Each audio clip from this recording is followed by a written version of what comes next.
Instead of lamenting about the state of education in much of Africa, Fred Swaneker started his own school 4 years ago. The African Leadership Academy is teaching students from across the continent. Young people across Africa, there are about 400 million people in Africa below the age of 16 that have not necessarily been educated properly. And that's a ticking time bomb. This week on African Voices, Fred Swaneker, a man who believes passionately in educating Africa's children to solve Africa's problems.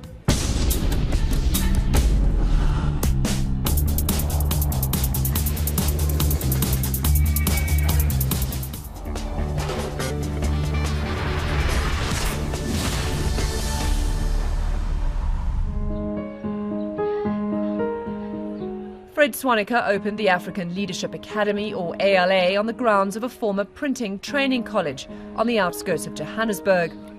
A prestigious boarding school with an education model that has its roots in the Ghanaian-born Swaneker's own life.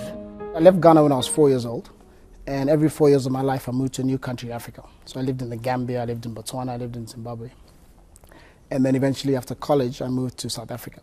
So what this did for me is it really got me to see myself not as a Ghanaian but as an African. So when I look at ALA today, the lot of work that I'm doing is really aligned with this passion that I have for Africa. I really want to see this continent that I love so much succeed. Another aspect of my personal story is that when I was 18 years old, my dad had just passed away, and my mother had been a really good teacher in Botswana, where we were living at the time. And the parents approached her to start a school, but she had a full-time job as a teacher, so she couldn't run the school. So she put me in charge of the school as the headmaster. And I managed the school. I led the class, the teachers who were there. I collected the fees from the parents, etc. You were the headmaster at 18? Yes. Had you gone to university yet? No, I had a gap year to wait. I just finished my high school education. I was waiting for a year to go before I could go to university. And so during that year, I ran the school. And that experience that I had when I was 18 gave me the confidence and the practice to do what, when I was 27, was a much bigger project, which is the African Leadership Academy. And I firmly believe that a leadership experience that a young person gets, in their teens particularly, gives them the foundation to do something much bigger later on in their life. So even if it's a small project that they're doing, but it gives them the experience of hands-on leadership. Because I believe that you don't learn leadership through theory, you learn leadership by leading. And so that's what we're trying to replicate here at the Academy, is we get young people from all across the continent, bring them here initially for 2 years, give them this hands-on leadership practice. So they have to launch a business while they're here on the campus or launch a venture in the community. And through that practice, they get in these what look like small projects. They're getting the experience that will one day prepare them to do something much bigger for the continent.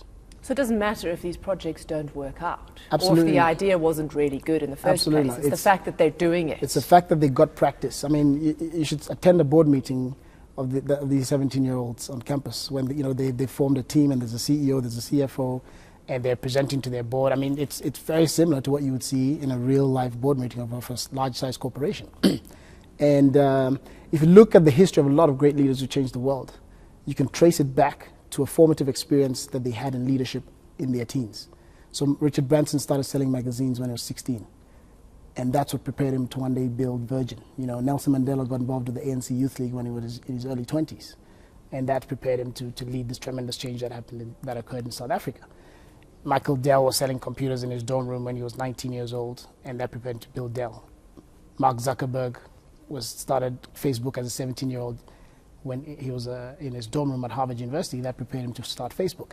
And so we're trying to do the same thing for Africa. That's because somewhere out there on this continent is the next Nelson Mandela, is the African Bill Gates, is the African Steve Jobs. And our job, or our aim, is to find these young people, bring them here, and give them this formative, practical leadership experience, which will prepare them to change the continent. How do you find them?